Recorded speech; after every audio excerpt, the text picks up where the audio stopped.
Okay, guys, so we're going to be breaking down UFC 309 and talking about what happened with the fights on this card, of course, covering the main event and the prelims, as well as some matchmaking for the future for the winners on this card. So, anyways, let's get into the video. Okay, so Joanna Diniz versus Marcin Tybura. Now, I did pick Deniz because he had a training camp for the Derek Lewis fight. And yes, it was, a short notice matchup against Tybura, but Tybura kind of took it on a lot shorter of a notice. At least Deniz was preparing for a fight. Now, I did get this wrong, okay? Tybura wins. The doctor calls it off. I'll tell you what, Deniz is a badass and a really tough guy for wanting to come out and fight after the vicious ground and pound that he took in the second round. But the grappling was a big thing here. I mean, if you got, good takedowns at heavyweight, if you can get on top of somebody, it's going to be next to impossible with a big, fat 260-pound man on top of you to get back up. However, in the striking, Deniz did hurt Tybura early in the first, but once Marcin Tybura figured out that, I could just take this guy down, control him very easily on the ground. That's pretty much what he did, and then he just viciously ground and pounded the hell out of Deniz's face. I mean, it was so bloody and so his face was just destroyed. So, yeah, one of the bloodiest fights or bloodiest moments I've seen, and definitely on the card. So, Jim Miller versus Damon Jackson. Jim Miller gets a quick guillotine. It happened like right away in the fight. So, yeah, I mean, that's pretty much, it was very simple. Not much really happened. Damon Jackson shoots a takedown, Jim Miller gets on the neck and starts cranking on it, and he submits Damon Jackson pretty easily in the first round, and not really much effort behind that at all. So the next fight I'm going to talk about is Jonathan Martinez versus Marcus McGee. Now, it kind of sucked. I was going to actually touch on the Weidman versus Anders fight because I did make predictions for that, but literally like an hour before the card started, they pulled that fight and called it off. So regardless, that fight did not happen, but Martinez versus McGee did happen. And, dude, I was so frustrated watching this fight. I picked Jonathan Martinez. He lost, but he lost by literally just not throwing anything.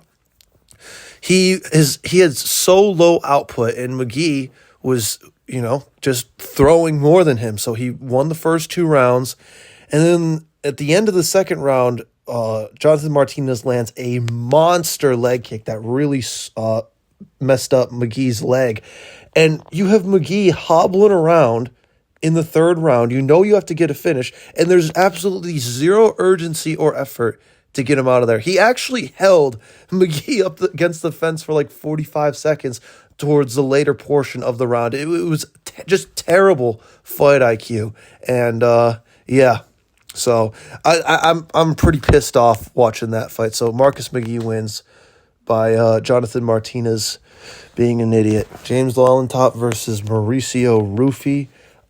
Man, Rufy is a super creative striker. He was hitting him with all sorts of stuff. I saw this, one of my favorite shots he went for actually was after he hurt him. He went for like a spinning tornado kick, but then he ended up, fumbling it, and, I believe he got taken down after that. But, Rufy wins, a comfortable decision win. He won every single round, but, Lallentop he's got a chin, man. He can take some punishment because Rufy landed some clean, hard shots. So credit to James, I guess. Bo Nickel versus Paul Craig. Bo Nickel wins. I'll tell you what, Paul Craig, I mean, yes, I told you he's got terrible striking, but his striking defense was his biggest flaw, because whenever he would move back, his chin would just be wide up in the air. I feel like he is doing a much better job with keeping his lead hand and his front shoulder out in front of his face, so he's not eating as many shots. Now, Bo Nickel did land a couple right hands, but interesting approach. He didn't show any wrestling at all. He just struck with him the whole time, and I would have liked to have seen Bo, try to take things to the ground. I mean, he's supposed to be this super dominant collegiate wrestler. I mean, I don't know. I'm just surprised that he didn't try to implement any grappling. I get it's a safe approach because Paul Craig sucks on the feet, but I mean, Whatever, Bo Nickel, unanimous decision win. Charles Oliveira versus Michael Chandler. Now, this is a pretty straightforward fight. I mean, Charles is just better. I mean, you saw that for the whole fight. Charles completely dominated the fight. He would outstrike him. I mean, Charles is a very he's got a Muay Thai stance, so he marches forward, gets hit with shots. But I mean, he was landing good knees, landing good punches. He was dropping Chandler, hurting Chandler multiple times, and then he would also shoot takedowns, and he would just take the back a lot and kind of just sit there. And I mean, he was trying to work some submissions, but Chandler was doing his very best not to get finished. Honestly, I'll tell you what, Chandler, when he fights like an idiot and just tries to tear your head off, honestly, I think he's got a better chance at beating some of these elite guys because he just creates so much chaos. But yeah, when Chandler tries to fight smart, he's just not as high level as these guys, so he kind of just gets picked apart. So I think Chandler should just, I don't know, try to get that McGregor fight, or maybe I think Rafael Fiziev would be a badass fight. But yeah, I think just go in there and just go go crazy, because that's honestly your best chance to win, I think. All right, guys, now time for the number one pound-for-pound fighter of all time. Jon Jones versus Stipe Miocic. Jon Jones wins. I know, what a shocker, right? No way Jon Jones beat up 42-year-old Stipe Miocic, who's been inactive for 4 years and hasn't won a fight since 2020. No way.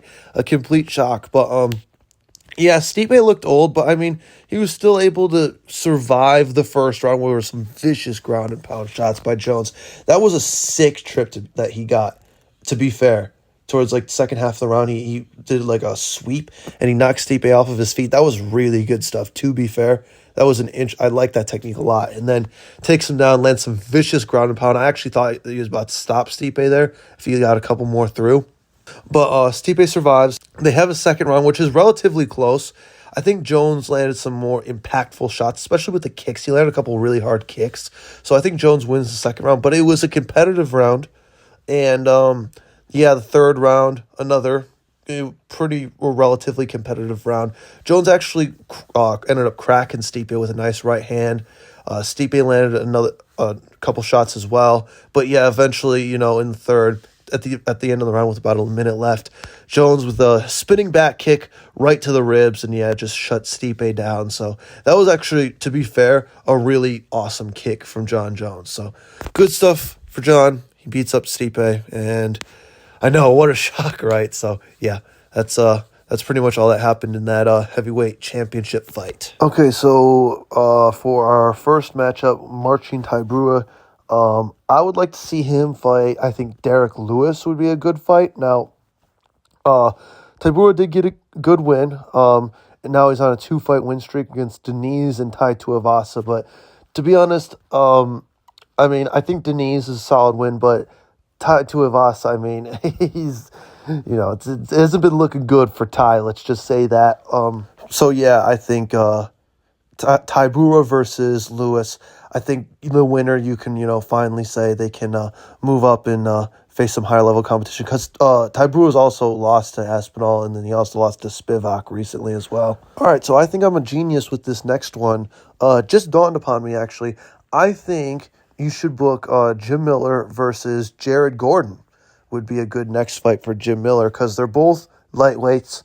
They're both older. And, yeah, I feel like it's, time, because both these guys are, just outside the rankings. They're not, going to beat any ranked opposition, but this is like just a good fight, a good veterans fight, and you could throw it on like you could put that on the main card of a pay-per-view, honestly, and fans would be cool with that. I'd way rather have that fight than some random ranked chick fight. So I think Jim Miller versus Jared Gordon is a good fight for Jim Miller next. So what is next for Marcus McGee? I'll tell you what, I think a good next option would be Mario Batista. Now, here's the thing. I don't think Mario Batista deserves to fight up in competition after that fight with Jose Aldo. He was stalling the whole time, holding up against the fence, and he just ruined the whole fight. And yeah, he got the win, but I definitely don't think you deserve to fight any higher ranked opposition because of that, or fight any other big names. So I think Marcus McGee is a good fighter to test him a little bit. McGee's got KO power, obviously, super dangerous fighter. And yeah, I think that'd be a good fight right there. So Mario Batista versus Marcus McGee, book it. Okay, so now we have Charles Oliveira getting a win over Michael Chandler, and I think Charles Oliveira. So they want to book him for the title shot, and I get that, but think this, okay? Islam is going to fight in February against Arman, right? And then you also, if Islam wins that fight, Islam might go up in weight. He might, wait, 6-8 months before his next fight. It could be a while. We might not be able to see Charles till, like August, September of next year if he decides to wait for the title shot. And I want to see Charles sit on the sideline. I mean, Charles isn't, super old, but he's not young either. So I'd like to see Charles stay active. And another guy who's on a win streak and who's looking for that, next level up in competition, I think you should book now Charles Oliveira versus Dan Hooker. And I think the winner of that would deserve a title shot right there. And I think it's a very winnable fight for Charles as well. And an interesting matchup. I think you could, put that, because Charles is a big name. You put that as a co-main event of a pay-per-view or maybe a featured fight. So, yeah. Or you could do like a fight night in Brazil and have that headline. But most likely not, because, they want Charles on the pay-per-views because he sells pay-per-views for sure. So, yeah, that's the fight to make right there. Charles Oliveira, Dan Hooker. John Jones. What is next for John Jones? I think Alex Pereira. No, I'm kidding. No Alex Pereira fight. What is Joe Rogan talking about with that bullshit, dude? Okay? The next fight's Tom Aspinall. Fight him, stop ducking. All right? And that's all I have to say. Thank you guys for watching this video. Hit the subscribe button, like, and check out some of my other videos. So, thank you for watching, and I will see you guys in the next one.